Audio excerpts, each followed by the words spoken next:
Taxonomy. What is it good for? That's the question I've been asking myself recently, and the answer isn't as straightforward as you think. Recently, you may have seen our report and my video update confirming that the European Commission has formally recognised Tyre retreading as compliant within the EU economy. Now, that's undoubtedly a major step forward for the retreading sector in Europe.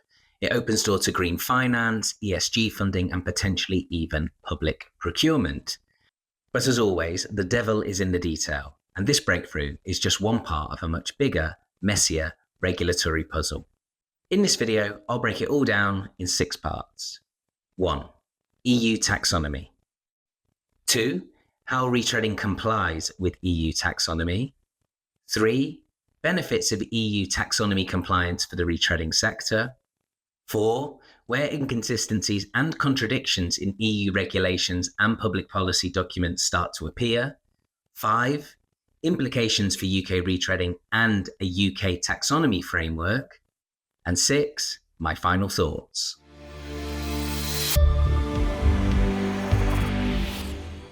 So let's start with EU Taxonomy.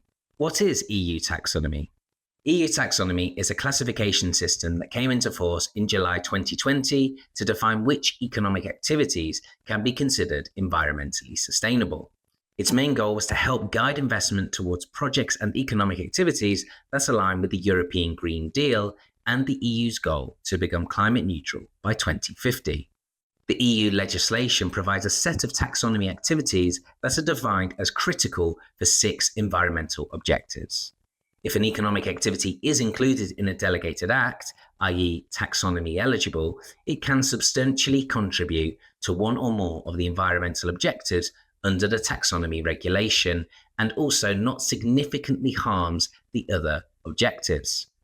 The first 2 taxonomy objectives are covered by the Climate Delegated Act, and these objectives are as follows. 1. Climate change mitigation. 2. Climate change adaptation. Now let's look at the final 4 objectives which are covered by the Environmental Delegated Act. These objectives are outlined as follows. Sustainable use and protection of water and marine resources. 2. Transition to a circular economy. 3. Pollution prevention and control. And number 4. Protection and restoration of biodiversity and ecosystems. Previously, we mentioned the Environmental and Climate Delegated Acts. Now, these 2 acts will come up and be referenced later, but crucially, it is important to note that any activity only needs to meet one set of criteria from either act to qualify under the taxonomy framework.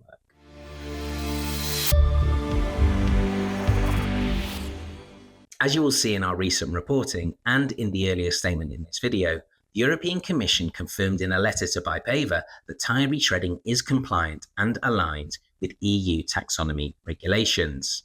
Once again, though, there is more detail to this story than the eye-catching headline.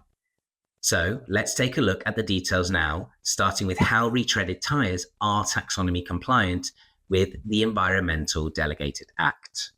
As part of the Environmental Delegated Act in Section 5.4 Sale of Second-Hand Goods and Subsection 5, retreaded tyres are exempt from needing to comply with external rolling noise in the highest populated class and rolling resistance coefficient in the highest 2 populated classes. That's quite a mouthful. So why is this exemption so significant?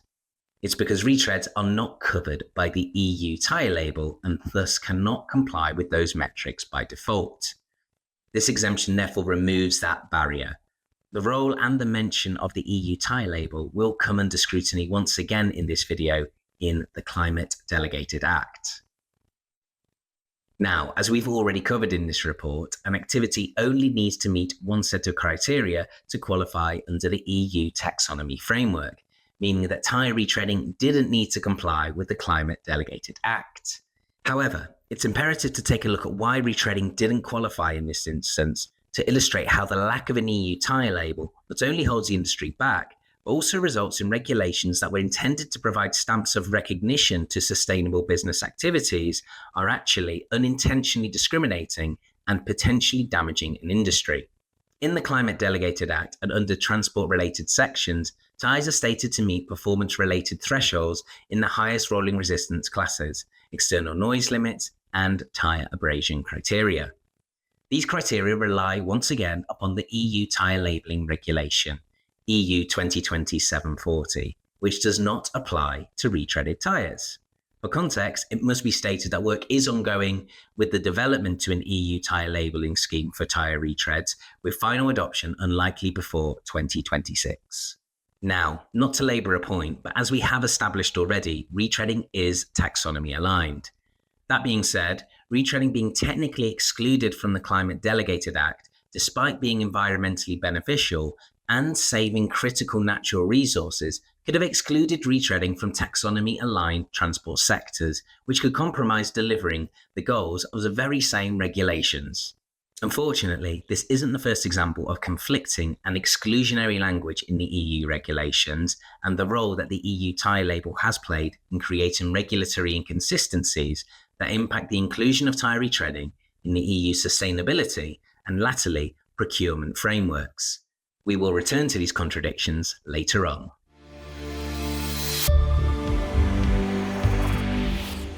Now that we've managed to slowly wade our way through the regulatory weeds and made some sense of how we arrived at this point, it's time to analyse what this means for the tyre retreading industry and how they can benefit from the European Commission's confirmation of EU taxonomy compliance.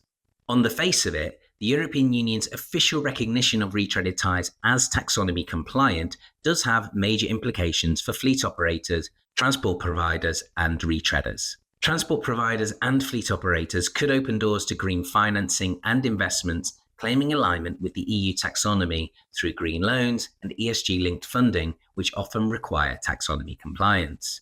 The news also gives fleets further proof of the environmental sustainability that can now demonstrate alignment with the EU's circular economy goals, which can be significant in tenders, public procurement, and corporate sustainability reports.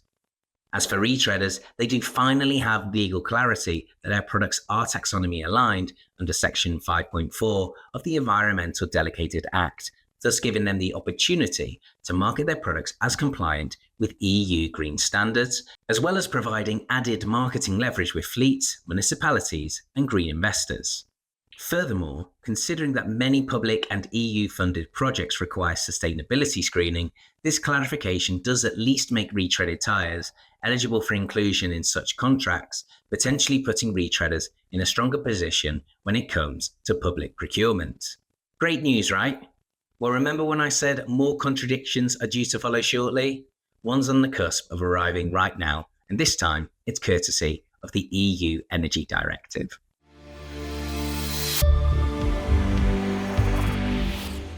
The EU Energy Directive 2023-1719 requires public bodies to procure tyres with the highest fuel efficiency class, which once again refers to EU label classes, which, as I don't need to point out, excludes retreads.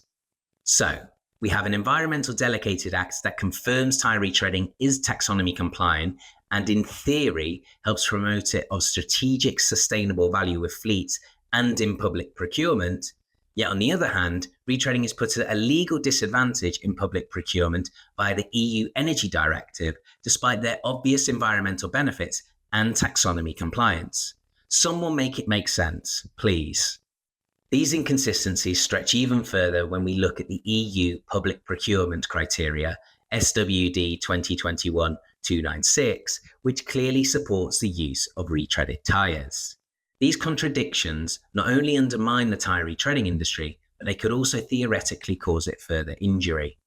When all is said and done, this regulatory mess represents the need and utmost urgency for the EU to harmonise its policy tools, labelling, procurement and taxonomy to reflect the circular economy priorities and not exclude and penalise tyre retreading unfairly in both green investment and public tenders, when it should be seen and promoted as an instrumental tool in delivering not only our climate goals, but protecting our environment from the proliferation of its resources. So, what does this mean for the UK tyre retreading market when we are looking at taxonomy? After I published the article and the video on EU taxonomy, I had a few questions if this was relevant for the UK market. In short, it can benefit the UK retreading sector, but of course, with everything, it is nuanced. Firstly, at the time of publication, there is no UK green taxonomy, although it did carry out a consultation for a UK green taxonomy from the 13th of November 2024 to the 6th of February 2025. The UK onshored part of the EU Taxonomy regulation, which does create a binding obligation on the UK government to implement its own environmental taxonomy at some point.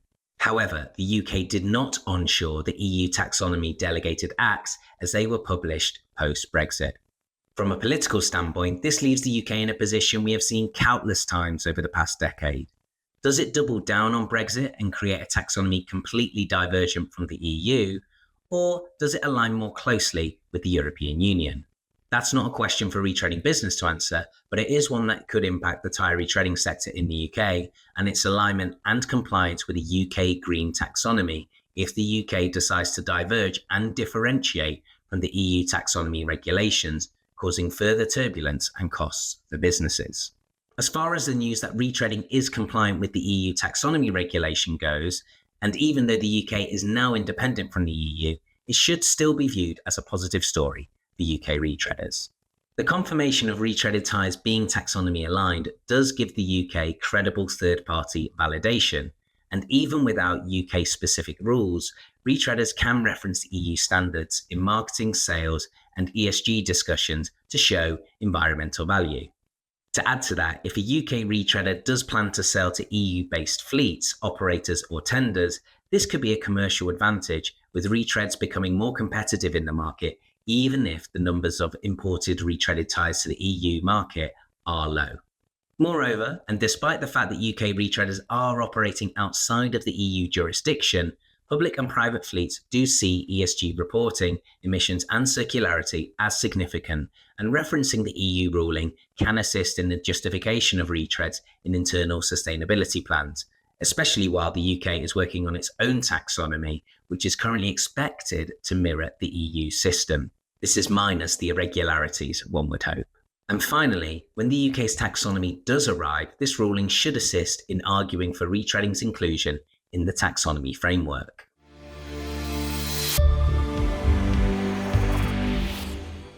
Are you still with me? We're nearly finished, but before we do, I have a few final thoughts. Where does this leave us? To reiterate, it is good news that retreading has been confirmed as taxonomy compliant with the EU's regulations. This is a positive advancement, whatever way we look at it. But as we have analysed, the European retreading industry is undermined by systemic policy barriers and a disconnect between technical barriers and sustainable rhetoric. It's clear to see that the EU's use of tyre labelling as a standard for sustainability discriminates against retreaded products, further highlighting the urgent need for an EU retread tyre label, which clearly can't come soon enough. My final question to end on is this. Over the last 20 years, we have been obsessed globally with the import of cheap tyres as we seek to walk the fine line between globalisation and job and market protection. And it's fair to say concern is growing to a near breaking point about how we face this challenge to protect tyre retreading.